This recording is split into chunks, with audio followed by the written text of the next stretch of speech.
या देवी सर्वभूतेषु शक्तिरूपेण संस्थिता नमस्तस्यै नमस्तस्यै नमस्तस्यै नमो नमः।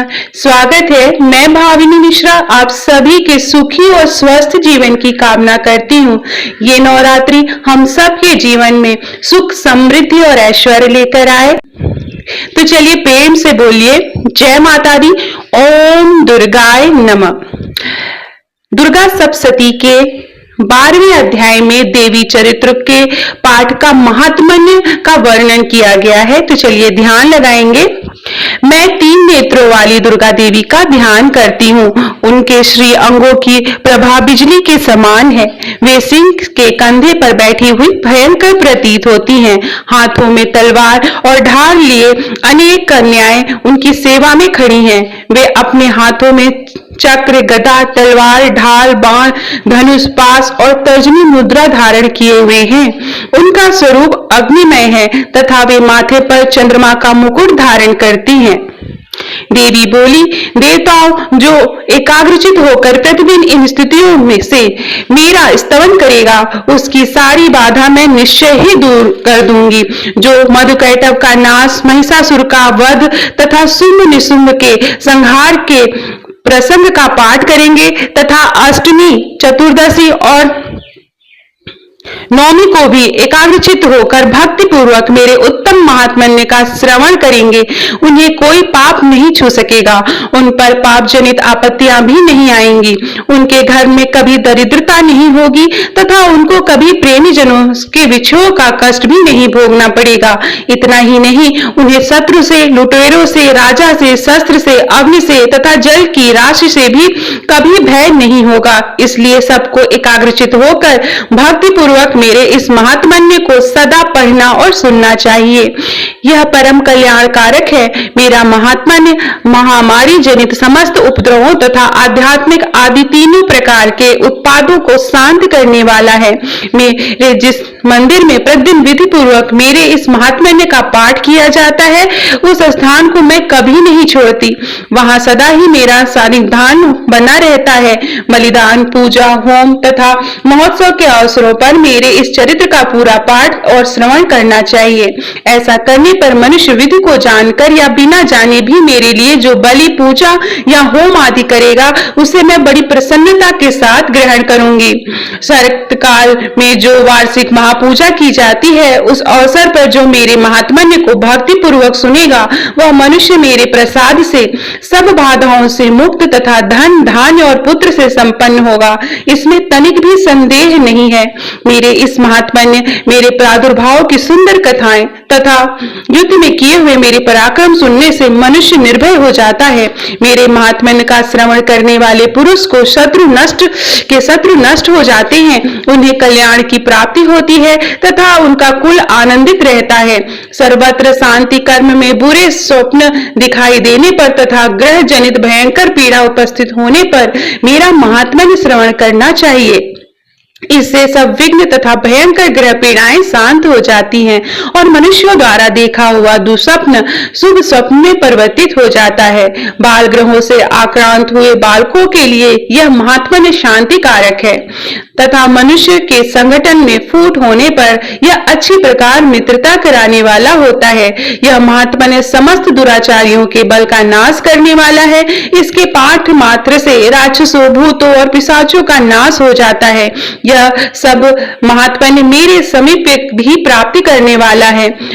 पशु, पुष्प, अर्घ, धूप, दीप, गंध आदि उत्तम सामग्रियों द्वारा पूजन करने से, ब्राह्मणों को भोजन कराने से, होम करने से, प्रतिदिन अभिषेक करने से, नाना प्रकार के अन्य भोगों का अर्पण करने से तथा दान देने आदि से 1 वर्ष तक जो मेरी आराधना की जाती है और उससे मुझे जितनी प्रसन्नता होती है उतनी प्रसन्नता मेरे उस उत्तम चरित्र चरित्र का एक बार श्रवण करने मात्र से ही हो जाती है।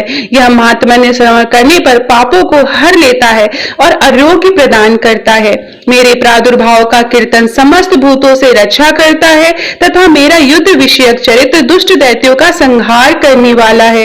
इसके श्रवण करने पर मनुष्यों को शत्रु का भय नहीं रहता। देवताओं, तुमने और ब्रह्म ऋषियों ने जो मेरी स्तुतियां की हैं तथा ब्रह्मा जी ने जो स्तुतियां की हैं, वे सभी कल्याणमयी बुद्धि प्रदान करती हैं।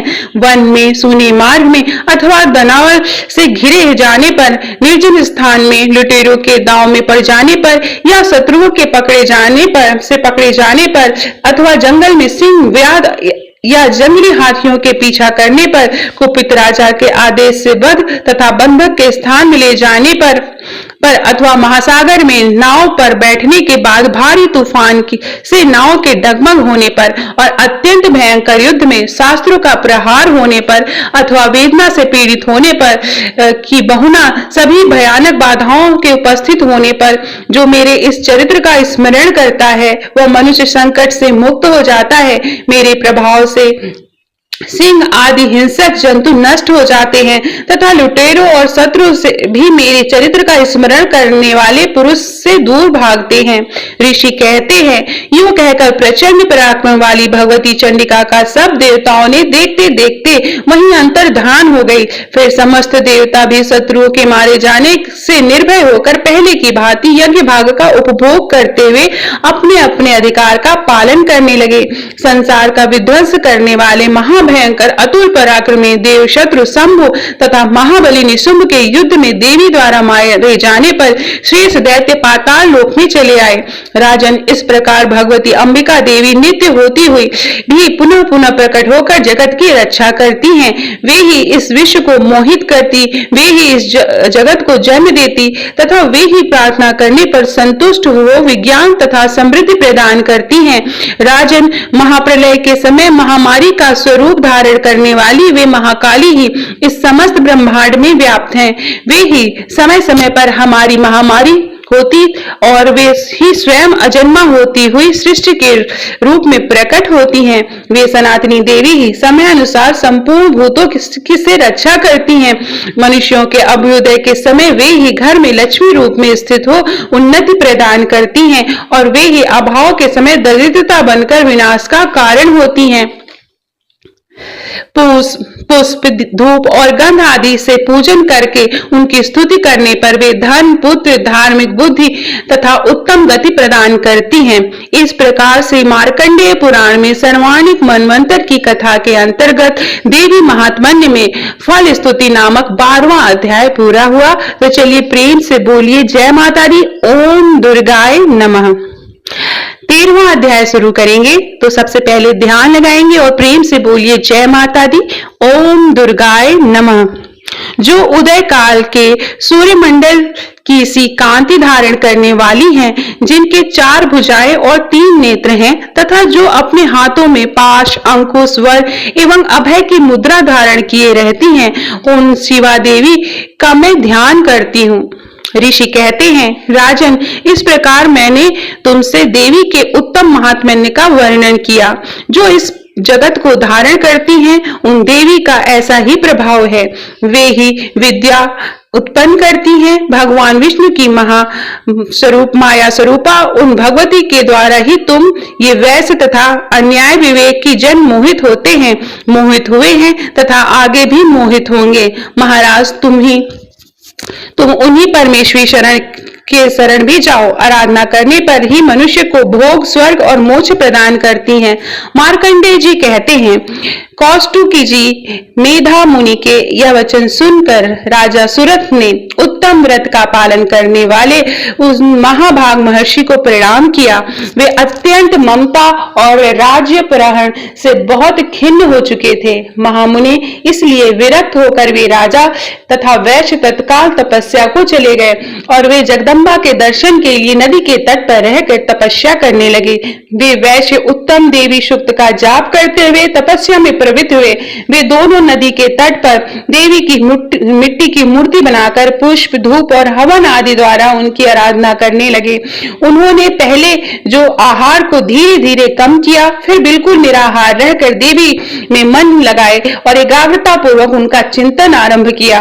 वे दोनों अपने शरीर के रक्त से प्रेक्षित बलि देते हुए लगातार 3 वर्ष तक संयम पूर्वक आराधना करते रहे। इस पर प्रसन्न होकर जगत को धारण करने वाली चंडिका देवी ने प्रत्यक्ष दर्शन देकर कहा।